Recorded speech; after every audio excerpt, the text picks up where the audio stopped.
In the forests of India, where branches overlap and leaves cast endless patterns of shadow, movement is constant. Yet some life forms survive not by moving, but by disappearing.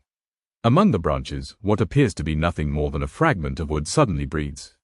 This is the Indian stick insect. Its form challenges perception. Elongated, segmented, rigid, its body mirrors the texture and shape of the plants it inhabits. This resemblance is not accidental. It is the result of millions of years of refinement, where every generation that blended better lived longer than those that did not. Evolution here favored illusion. The ancestors of stick insects faced a simple but unforgiving problem. They were slow. They could not outrun predators. They lacked venom. Wings, when present, were unreliable. Survival demanded a different solution. Instead of escaping danger, they became indistinguishable from their environment. Camouflage defines every aspect of the Indian stick insect's anatomy. Its legs resemble twigs. Its joints mimic natural plant nodes. Even its surface texture reflects bark and leaf veins. Some individuals sway gently when disturbed, imitating the motion of branches moved by wind. This behavior is not learned. It is encoded. Vision, in this world, is the primary threat. Birds, reptiles, and mammals rely on sight to hunt. By breaking the visual pattern predators expect, the stick insect avoids detection altogether. It does not trigger pursuit. It does not initiate conflict. It is simply overlooked. Feeding occurs quietly, usually at night. Leaves are consumed slowly, deliberately. Damage is minimal, spread across plants to avoid drawing attention. The insect's metabolism is low. Energy is conserved. Life proceeds at a measured pace. Reproduction reflects the same philosophy. Many stick insects are capable of parthenogenesis, females producing offspring without mating. This ability ensures survival even when populations are sparse. Eggs are dropped to the forest floor, resembling seeds. Once again, appearance protects existence. To the forest, the stick insect is invisible. To the ecosystem, it is present. By feeding on vegetation, it participates in plant population control. By serving as prey, when discovered, it transfers energy upward. Its role is quiet, but essential. In this world, dominance belongs not to the strongest, but to the least noticeable.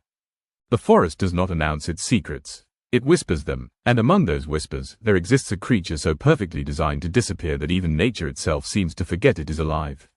This is the Indian stick insect. At first glance, it is nothing more than a branch, a fragment of wood, an abandoned piece of the forest's architecture. But this branch breathes. The Indian stick insect does not run. It does not hunt. It does not fight. It survives by becoming nothing. In the dense forests of South and Southeast Asia, where birds scan every leaf and reptiles measure every shadow, visibility is a death sentence.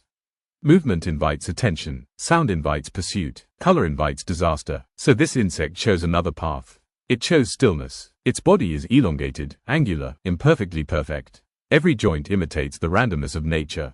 Every bend looks accidental. Even its slow, almost mechanical sway is deliberate, a gentle mimicry of branches moving in the wind.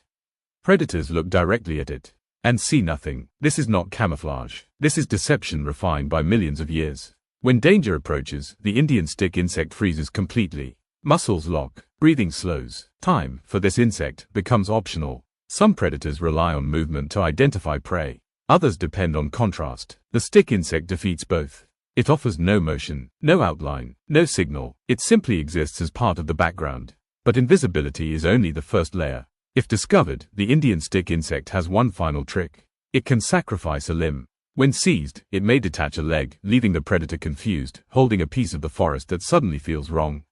Over time, the insect regenerates what was lost. Not quickly, not perfectly, but enough to survive. Even reproduction bends the rules. In many populations, females reproduce without males, a process known as parthenogenesis.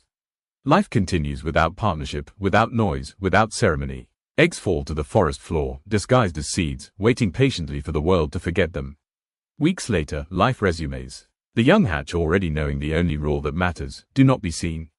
They grow slowly, molting again and again, shedding their old skins like discarded identities. With every molt, they become better illusions. More convincing lies. The Indian stick insect does not dominate its environment. It does not change it. It does not announce itself. It adapts so completely that the environment accepts it as its own. In a world obsessed with speed, strength, and aggression, this insect teaches a different lesson. Survival does not always belong to the strongest. Sometimes, it belongs to the quietest. And as the forest breathes, branches sway, and shadows dance, the Indian stick insect remains exactly where it has always been. Unnoticed, unchallenged, unforgettable once you finally see it.